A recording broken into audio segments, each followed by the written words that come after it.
Good morning, it's George with Watchman German Shepherds. I thought we'd take up the subject in this video of bonding with your puppy slash dog. And it's very important before any serious training takes place, whether you have a brand new puppy, 8 weeks, or if you get a dog, adopt a dog a year or 2 or 3.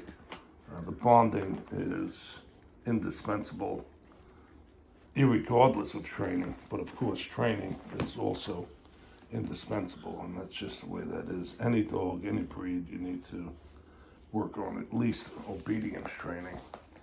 And so the thing is with the bonding, it takes a little time, really very little, a couple of weeks before a puppy or an adult dog, an older dog would bond with you. And a lot of that, even if the dog's confident and the dog's doesn't have any aggression going on, it's just a well-rounded dog, didn't have any bad experiences, which in those cases, by the way, it would require more time and effort to bond and get that dog's confidence. And if a dog comes from a situation where it was abused or even neglected by no one having shown it any confidence, they may grow to just kind of not even look for any bonding or any playing and just all that natural stuff. And that's true of people too, of course. So the thing is, whatever the particular need or how much of that need to gain the confidence of a dog as far as its own experience, I would say it certainly is. The younger they are, the easier that would be, the less time and not necessarily less effort, but certainly less time. But that being said, even with a puppy, you bring it home at 8 weeks, you want it to get comfortable in its surroundings, your new home and the outside and everything going on there, and then you and whoever else makes up your family and people that might come and visit. And so I would say definitely at the puppy stage, they would be most readily adaptable to big change like that. All the puppy knows is here at the kennel, for instance, and the mom and me, and bringing at least the dad across, and they're familiar with those things. But then when they go to a new home, as I said, there's a lot for them to get used to, but the younger, the better as far as the process itself goes. But any dog, even a dog that has been neglected by not getting any bonding or just spending time with its owners, you can work through all that. And even I'm not a dog expert at all, but I know that people even work through dogs that have aggression, and the ultimate thing is to gain their confidence, right? So if it's an inbred thing where you have some of these dogs that are bred to just with a different type of thing there, where some dogs like maybe so some dogs were bred for the purpose of killing rodents and different things that would come into the home. So of course I'm referring to the terrier class. And so to train that out of them takes some extra work, to say the least. And then if you have a dog or a line of dogs that's not well bred, then temperament could be the first thing to go, the first victim of your poor breeding or a poor breeding program, or an unintentional breeding or mating. And so that's a whole nother subject in itself. But the thing is that your puppy, bring your puppy home, or your dog, again, a little older, take that time to bond, which I'm sure you want to do, and that should not have to be said. It should be very natural, really. But just to help understand it a little bit, I thought it'd be good just to go over these couple of points. And right back to what I'm doing here, you want to spend time with the dog and in this case with the puppies. And so when I first started to come in here, when the puppies were 3 or so weeks old, I mean, I would come in and clean up, of course, refresh things, their bowls when they started eating and whatnot. But I purposely just made that brief initially. And then I started to come and I would just sit in this chair here. And one puppy at a time would come over because here's this big human, way bigger than them. And slow but sure in some cases, and not too long or not before too long, the puppies would come. And then they would get curious. They'd bite my shoelace. They would engage me in biting the broom. I can pick them up and those types of things. So they have to feel safe. That's the thing about their confidence and all. And some puppies, just like people, will get over that quicker. Some, or you want them to maybe slow up a little bit because you don't want them to get overconfident, and that's easily handled in training as well. But and I just mean by that, you don't want them to get so confident that they leave off all caution because they can get hurt and different things that way. You want them to be a little slow on the approach and whatnot, if that makes sense. So you want that taking place in a lot of things when they go looking around at this and that, and they start getting a little older and explore. You don't want them to stick their nose into somewhere where they don't want it, where you don't want them to stick their nose, so to speak. So in that regard, it can be dangerous without any specific example in mind, but suffice it to say, if a dog is overconfident, then you have to kind of back that down a little bit.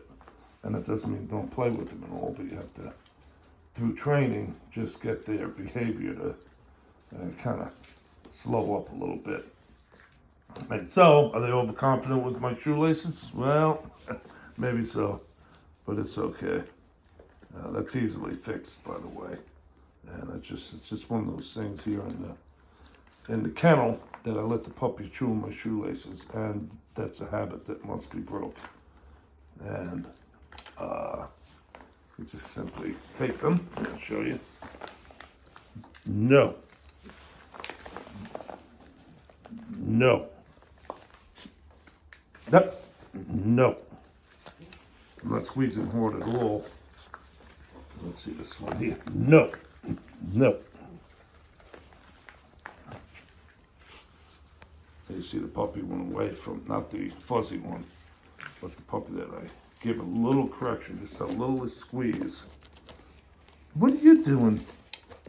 What are you doing? Yep, that's this one. No. I don't want to, I'm sure you can see, if I right away in this early stage drive them away over some corrective issue, then that's not good. Although that issue needs to be corrected, and in due course you can take care of that. But they're very confident now. I really do feel at this stage I could give them a good correction about it. Firmly squeeze their muzzle as they're untying my shoe or chewing on my lace. But you notice, no. You notice this one here, it's the one I initially got.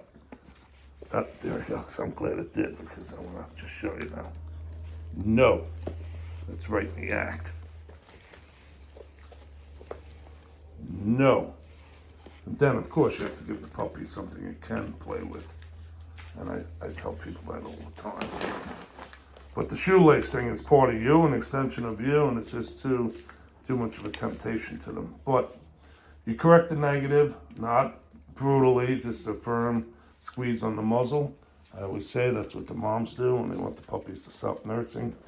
They bite down on their muzzle. They don't make them bleed, of course. And the puppies are not in a vacuum. They have to have something to do. So they'll play with each other if I'm not in here. If I am here, as I am now, and they're biting my shoelace, no. Got to catch them in the act and just a couple of times we'll let them know. And I'm not really even squeezing this puppy because I don't want to.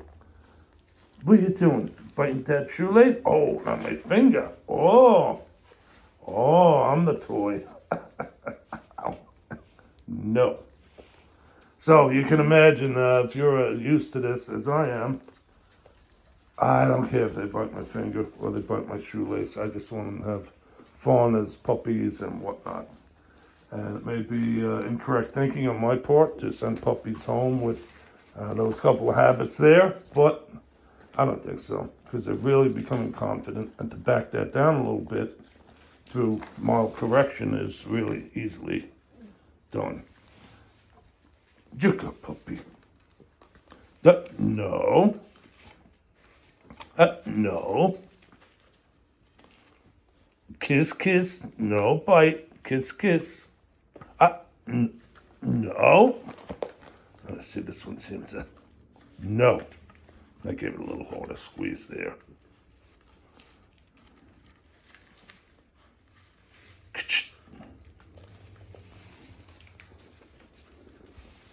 Good girl. Then they'll learn just no, because all they know is biting. That's their communication with each other, the playful biting, pull a tail.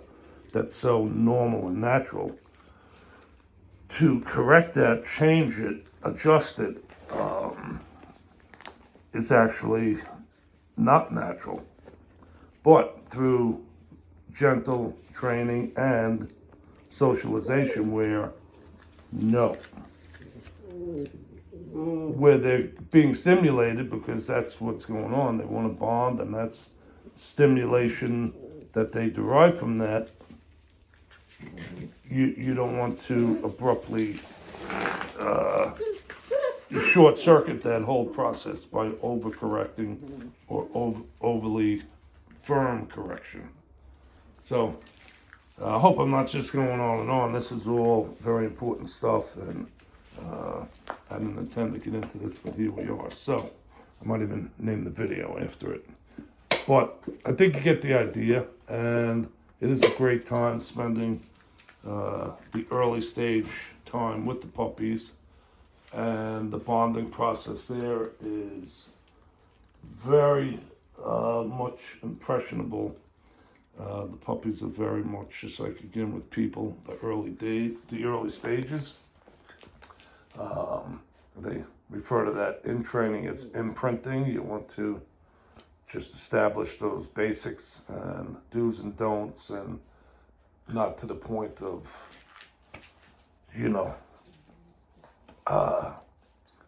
pushing the puppy away. You want the puppy to keep its confidence and its happy spirit and all. And we know too well of that kind of wrong training, and it's even with people, of course. All kids have to be corrected, but you don't want to overdo it, or you'll kind of kill their spirit. And so with that, we'll see you next time. If you haven't subscribed to the channel, please do. Like, share, comment, and question. I appreciate all that, any involvement in the channel. Above everything that we talk about here with regards to the dogs, I always say the Lord bless you as you trust Him. Trust the Lord. He made the puppies. He made you. He made me. And so trust the Lord as He's revealed in the Scripture. That's important. There's a lot of voices out there in the world, and certainly these days on social media, there's a million voices, a million false voices, should I say. But through it all, there is the truth and the revealed word and will of God. So I always leave off with that. Have a great day.